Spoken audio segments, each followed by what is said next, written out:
اس بزم کا انعقاد کیا گیا ہے۔ دارالعلوم فیضان اعلیٰ حضرت کا دستار بندی کا یہ سالانہ جلسہ۔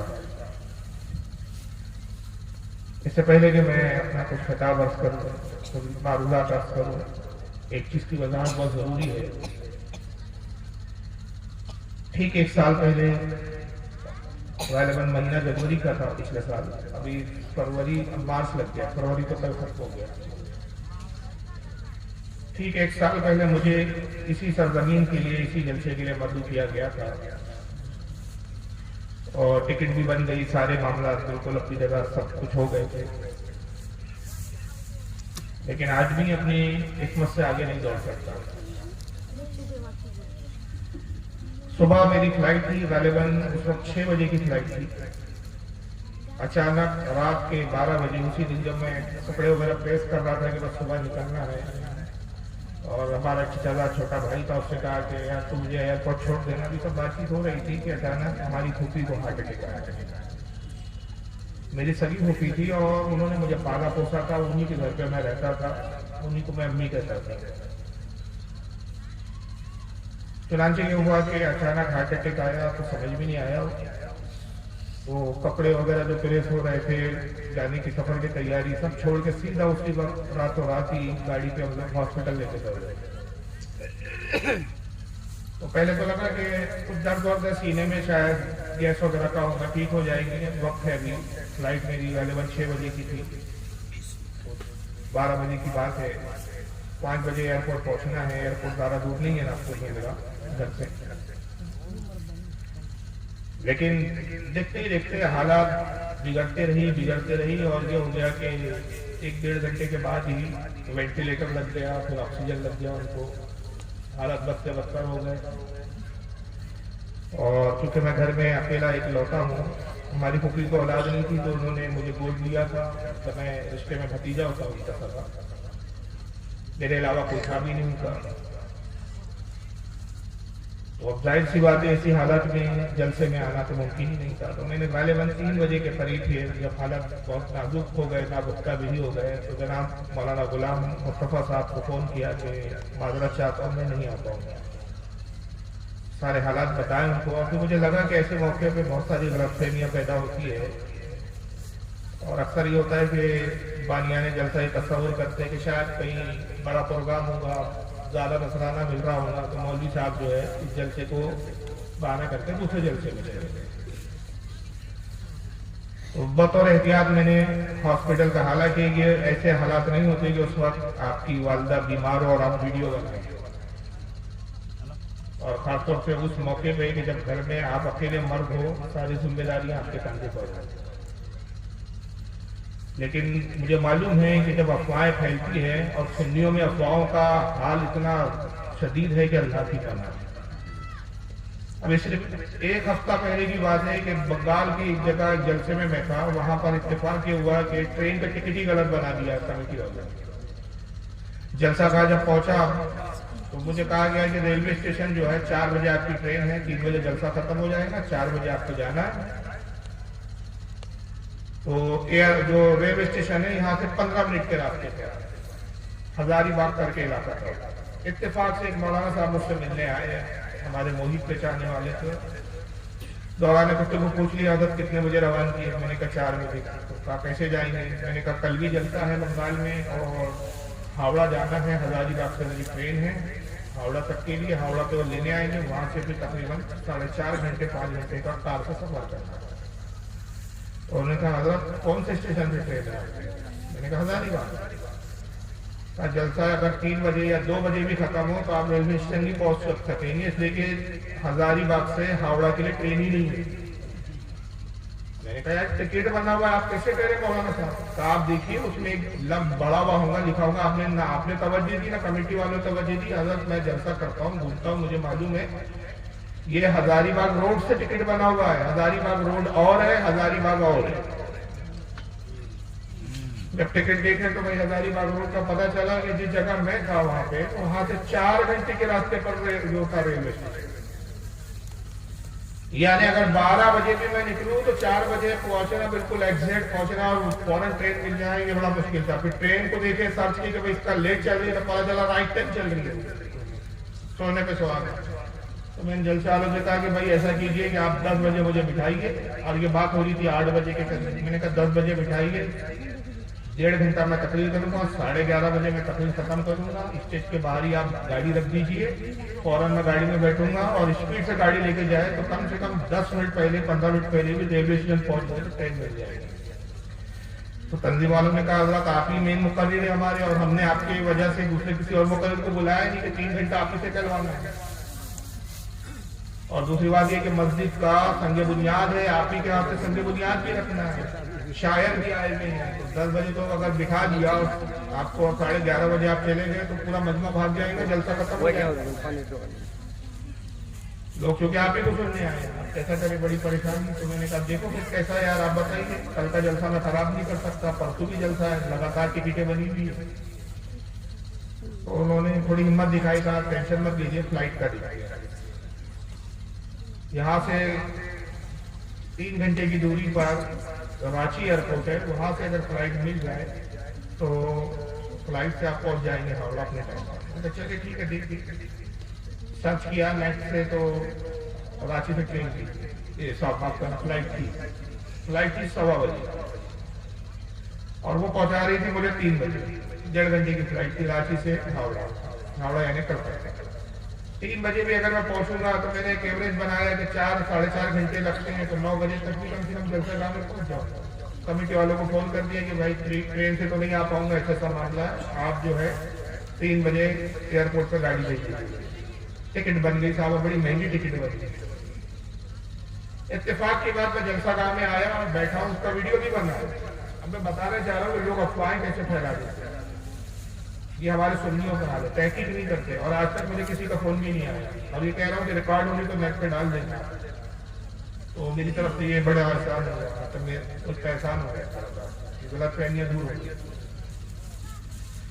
تو میں آیا اور ایک شاعر صاحب سے، بڑے مشہور شاعر ہے، حبیبی نام ہے، ابتدا پہلے والا نام یاد نہیں آ رہا ہے مجھے، حبیبی تکلف سے وہ پڑھ رہا ہے.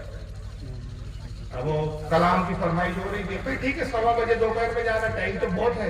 بیٹھے بیٹھے میں ٹیبل پہ اپنے بیٹھا ہوا تھا، میں نے موبائل کو دیکھنا شروع کیا. اور جیسے ہی میں نے فلائٹ کا دکھایا کہ فلائٹ کا کیا ٹائمنگ ہے، اچانک میسج سامنے آتا ہے کہ آپ کی فلائٹ کا ٹائمنگ بڑھا دیا گیا، 6 بجے فلائٹ روانہ ہے. جو فلائٹ 1:15 بجے نکلنی تھی، اب وہ شام 6 بجے نکلیں گی، اور 6 بجے اگر آپ بیٹھے تو 8 بجے پہنچائیں گی. 8 بجے سے آپ ایئرپورٹ سے آپ کا سامان لے کے باہر آئے تک 9 بج جائیں گے، اور 9 سے 4.5 گھنٹے آپ کو سفر کرنا ہے. تو آپ کہاں کتنے دیر میں پہنچیں گے؟ رات کے 2-1:30 بج جائے گا. نہ سونے کا موقع اور نہ مطلب رکنے کا موقع. میں ایک دم سے گھبرا گیا. میں نے کہا یار، ایک غلطی کی وجہ سے 2 جلسے خراب ہوں گے، ٹکٹ کی ایک غلطی کی وجہ سے دوسروں کے جلسے کیوں خراب کیے جا رہے ہیں؟ تو ان کا کچھ جلسہ قربان کر دو. تو میں نے کہا بھائی آپ ایسا کیجیے، میں تقریر نہیں کروں گا، مجھے آپ ابھی فوراً جو ہے وہی ٹرین جو 4 بجے والی ہے، ابھی بھی وقت ہے، اس وقت غالباً 11:30 بج رہے تھے. میں نے کہا بس ابھی مجھے نکالیے تو میں وہ ٹرین پکڑ لوں. اور میں نے وہ شاعر صاحب سے مائک لے لیا، کیونکہ حالات شاعر صاحب کو بھی معلوم تھے، انہوں نے برا بھی نہیں مانا. لیکن نا عاقبت اندوش نے اتنی کلپ کاٹ کے جو ہوا بچایا کہ فاروق رضوی نے شاعر سے مائک چھین لیا، بے ادبی کر کے ان کی بے عزتی کر دیا. ایسا لگ رہا کہ کسی پیغمبر کی توہین ہو گئی. ایسے ایسے ہوا بناتے ہیں. میں نے صفائی دینا بھی ضروری نہیں سمجھا، ایسی چیزوں کی میں صفائی نہیں دیتا. لیکن آج یہاں میں اس لیے عرض کر رہا ہوں، صفائی اس لیے دے رہا ہوں کہ یہی کچھ اس طرح کے ناگفتہ بھی حالات گزشتہ سال میرے ساتھ ہوئے تھے. تو میں نے اس وقت بہرحال مولانا غلام مصطفیٰ صاحب کو ویڈیو بنا کر بھیجا کہ دیکھیے میری پھوپھی جو ہے، میری والدہ جو ہے، یہ علیل ہے، یہ وینٹیلیٹر پہ بیٹھی بھی ہے، آکسیجن لگی ہے، آپ ویڈیو دیکھیے. مگر اس کے باوجود بھی مجھے مولانا صاحب نے بتایا کہ کچھ لوگوں کے دل مطمئن نہیں ہے. آج مجھے ایک میسج آیا کہ بھائی آپ اس کا خلاصہ کر دیجیے گا، کیونکہ بہت سارے لوگ کمیٹی پر بلیم کر رہے ہیں کہ آپ نے یا تو دعوت بھی دی فاروق رضوی کو، میں چندہ جمع کر لیا نام سے ان کے، اور یا یہ کہ وہ جناب جو ہے کسی بڑے جلسے کی طرف چلے گئے. تو بہرحال ایسی بات نہیں تھی. لیکن بہرحال وہ اٹیک آیا، پھر کچھ دنوں بعد صحت ہوئی، اس کے بعد پھر 1 مہینے بعد پھر اٹیک آیا، 6 اٹیک مسلسل آئے. پھر ان کا آپریشن کروانا پڑا، بائی پاس ہوا. لیکن ابھی صرف ٹھیک 45 دن پہلے ہماری چھوٹی کا انتقال ہے، اور ابھی 5 روز پہلے میں چہلم کی تقریب کر کے اپنے گھر سے ابھی جلسے میں گزر گیا. تو 1 سال کے اندر یہ سب حالات گزر گئے میرے پر. تو بہرحال سنیوں کو چاہیے کہ کسی بات پر یقین کرنے سے پہلے، کسی کے تعلق سے رائے قائم کرنے سے پہلے تحقیق کرنا سیکھیں. تو ایسا کوئی معاملہ نہیں تھا کہ آپ کے جلسے سے مجھے آنا نہیں تھا. اگر مجھے جس جلسے میں جانا نہیں ہوتا تو میں تاریخ ہی نہیں دیتا. میری عادت اگر تاریخ دے دیا تو پھر میں کوئی بھی صورت ہو جائے، سوائے قدرتی کوئی بات ہو جائے تو الگ بات ہے. میری طرف سے تو کبھی بھی ایسا ہوتا نہیں ہے کہ میں جلسے میں جاؤں. تو امید ہے کہ آپ جو ہے میری بات کو سمجھے ہوں گے. اور بہرحال آج مجموعہ بڑا کم ہے. اب میں نہیں سمجھ پا رہا ہوں کہ دینی بے حسی ہے یا ترقی والوں نے محنت نہیں کی. اللہ جانے کیا ایک جلسے کے لیے کافی محنت لگتی ہے، سرمایہ خرچ کیا جاتا ہے، دور دور سے علماء کو بلایا جاتا ہے. اور میں اچھی طرح سے جانتا ہوں کہ مجھ سے پہلے ہمارے خطیب اہل سنت حضرت علامہ مولانا مظفر صاحب قبلہ نے جو اتنی کم 25 منٹ تقریر کی، میں گھڑی دیکھ رہا تھا، یقیناً انہوں نے مجھے وقت دینے کے لیے اپنے وقت کی قربانی کی. کیونکہ 25 منٹ میں کوئی بھی خطیب اپنے خطاب کو سمیٹ نہیں سکتا. 20 منٹ تو تمہید باندھنے کے لیے لگ جاتے ہیں. لیکن کیا کریں کہ وہ بھی سمجھ رہے ہیں کہ مجمع اتنا تھوڑا سا مختصر سا ہے کہ کیا خطاب کریں. کہیں ایسا نہ ہو کہ میں اپنا لمبا خطاب کروں تو یہ جو بچے کچھ ہے یہ بھی نہ بھاگ جائے، اور پھر یہ بھی بھاگ جائے تو باہر کے مہمان خطیب آئے پھر وہ بھی کس کے سامنے کہ ابھی کمبوں کو اور پنڈال کو تقریر بنائیں گے. اگر یہی جلسہ قوالی کا ہوتا بھی اور یا قوال ہوتا تو میں سمجھتا ہوں کہ یہ پنڈال سے باہر تک مجمع ہوتا ہے. اس قوم پر زلزلے کیوں نہ آئے کہ جو قوم اپنے نبی کی بات سننا پسند نہیں کرتی. نیند پیاری ہے. یہ روزانہ تو جلسے ہوتے نہیں، سال میں ایک بار ہوتے. سال میں کیا 1 دن اور 2 دن قربانی نہیں دی جا سکتی؟ اپنے معاملات میں، شادی کی تقاریبوں میں، بےہودہ رسومات کے چکر میں لوگ اپنی کتنی راتیں خراب کر دیتے ہیں. مگر ایسا نہیں ہوتا کہ کوئی دینی محفل ہو اور کوئی رات جو ہے وہ اللہ اور رسول کے نام پر قربان کی جائے. جبکہ آقا صلی اللہ تعالی وسلم ارشاد فرماتے ہیں کہ جہاں دین کی گفتگو ہوتی ہے، جہاں اللہ کا رسول کا ذکر ہوتا ہے، وہ نفل عبادت سے افضل اور بہتر ہے. اور اللہ کے کچھ ایسے رحمت کے فرشتے ہیں جو نیک مجالسوں کو تلاش کرتے ہیں، اور جہاں وہ اللہ رسول کا ذکر سنتے ہیں وہ فرشتے آ کے اپنے رحمت والے فرشتے اپنے پروں سے اس محفل کو ڈھانپ لیتے ہیں. جب تک اللہ رسول کا ذکر ہوتا ہے پروں کو ڈھانپے رہتے ہیں. جب ذکر ختم ہوتا ہے باہر کا رب العزت میں حاضر ہوتے ہیں. عرض کرتے ہیں مالک کائنات ہم فلا مسجد سے آ رہے ہیں. اللہ فرماتا ہے میرے بندے کیا کر رہے تھے؟ حالانکہ عالم الغیب ہے، سب کچھ جانتا ہے، مگر اپنے فرشتوں سے سننا چاہتا ہے کہ تم خود اپنی زبانی حالات بتاؤ کہ تم نے کہاں دیکھا، کہاں سے آ رہے ہو، کہاں سے آ رہے ہو، کیا کر رہے تھے میرے بندے. عرض کرتے خالق کائنات تیرا ذکر کر رہے تھے، تیرے محبوب کا ذکر کر رہے تھے، تیری جنت کا ذکر کر رہے تھے، تیری دوزخ کا ذکر کر رہے تھے. فرماتا ہے انہوں نے مجھے دیکھا. اس صحیح بخاری اور صحیح مسلم کی حدیث. کیا انہوں نے مجھے دیکھا؟ میری جنت اور دوزخ کو دیکھا، میرے محبوب کو پایا. عرض کرتے مولا نہیں، تجھے نہیں دیکھا، تیری جنت دوزخ کو نہیں دیکھا، تیرے محبوب کو نہیں پایا. اللہ فرماتا مجھے دیکھ لیتے تو کیا کرتے؟ خالق کائنات تیرا دیدار کرتے، دنیا معافیہ کو فراموش کرتے تھے، سب کچھ بھول جاتے. اللہ فرماتا اگر میری جنت کو دیکھتے تو میرے بندے کیا کرتے؟ مولا اس کی طلب میں جستجو کرتے اور پورا وقت اپنا نیک اعمال میں صرف کر دیتے. اگر میری جہنم کو دیکھتے تو کیا کرتے؟ مولا اس سے پناہ مانگتے اور اس سے تیری پناہ مانگ کر گناہوں کو چھوڑ کر تیری طرف راغب ہو جاتے. اللہ فرماتا ہے اتنی دل جمعی اور محبت سے میرا ذکر کر رہے تھے، فرشتوں گواہ ہو جاؤ اس سارے اہل مجلس کو میں نے بخش دیا، سب کی مغفرت. تبھی فرشتے عرض کرتے خالق کائنات اس بندے کے بارے میں تیرا کیا فرمان ہے جو اس مجلس میں شروع سے نہیں تھا، کسی کام سے جا رہا تھا، اس نے دیکھا اللہ تیرا، تیرے محبوب کا، تیری جنت دوزخ کا ذکر ہو رہا ہے، وہاں رک گیا، کچھ دیر اس نے ذکر سنا، محبت سے سنا، مگر کام کی مجبوری تھی، پھر وہ کام کے اندر کرنے کی وجہ سے، مصروفیت کی وجہ سے وہاں سے چلا گیا، پوری محفل میں آخر تک نہیں رہا. رب قدیر اس بندے کے بارے میں تیرا کیا فرمان ہے؟ اللہ فرماتا ہے جن بندوں کو میں نے بخش دیا ہے ان کے طفیل اس بندے کو ہی میں نے بخش دیا. یہ محفلیں بخشش کا سبب ہوتی ہے، مگر آج دیکھا جا رہا ہے کہ لوگوں نے دینی مجالسوں کو اہمیت دینا ختم کر دیا. قوالیوں کی محفل میں ہم راتیں خراب کرتے ہیں اور سوچتے ہیں کہ اس سے مغفرت مل جائے. مغفرت نہیں ملے گی، عذاب کی محفل. یہ ڈھول باجے یہ شیاطین کے کام ہے. شیطانی محفلوں میں ہمارا دل لگتا ہے، رحمانی محفلوں میں دل نہیں لگتا. شاہ عبدالعزیز محدث دہلوی رحمۃ اللہ علیہ سے کسی نے سوال کیا، کیا بات ہے کہ تقریر میں لوگوں کو نیند بہت آتی ہے اور قوالیاں ہو، پاشی کی محفلیں ہو تو وہاں آدمی رات بھر جاگتا رہتا ہوتا ہے نا. قوالی ہو تو پوری رات جاگے گا، جب جاگے گا ہی نہیں. 10 کے نوٹ ایسے نشاور کرے گا قوال کو، ایسا لگتا ہے کہ پورا گھر ہی آدمی اٹھانے پہ چلا ہوا. سارا عشق رسول قوالوں کی وجہ سے ان کے دلوں میں پیدا ہوتا ہے. اور کئی دن میں نے خود دیکھا ہے ہمارے علاقوں میں بھی قوالیاں ہوتی ہے. میں بھی ہندوستان میں ہی رہتا ہوں، کوئی بہت جنت میں نہیں رہتا ہوں کہ جنت سے آیا تو سب پاکیزہ ہی لوگ ہیں. آپ ہی کی طرح ہر طرف لوگ ہیں، ایسے ہی لوگ دکھتے ہیں ہر جگہ. میں نے دیکھا ہے کہ قوالی جب ہونے والی ہو تو ایک مہینہ پہلے جو نوٹ ہوتے ہیں 500 کے، اب تو 1000 کے بن ہو گئے، 2000 کے آ گئے، ان نوٹوں کو 10 کے نوٹوں میں تبدیل کرنے کے لیے مارے پھرتے. میں چلر جمع کرتے ہوردنگ اس طرح لٹائیں گے توائفوں کی طرح. شاہ عبدالعزیز محدث دہلوی سے کسی نے پوچھا کیا بات ہے دینی محفلوں میں لوگوں کو نیند آتی ہے اور گناہوں کی محفلوں میں، قوالیوں کی، مزامیر اور موسیقی کی محفلوں میں لوگ جاگتے ہیں. آپ نے فرمایا یہ بتاؤ ایک بستر پر پھول بچھے ہوئے اور ایک پر کانٹے بچھے ہوئے، کس بستر پر نیند آئی؟ آپ بتاؤ کس بستر پہ نیند آئی؟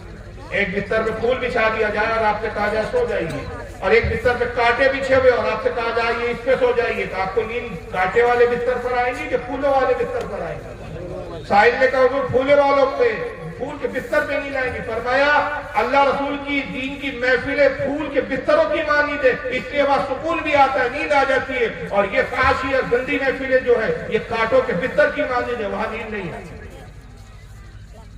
تو یہ محفلیں جو ہم کانٹے بول رہے ہیں، یہی کانٹے ہم کو جہنم میں سے دیے جائیں گے.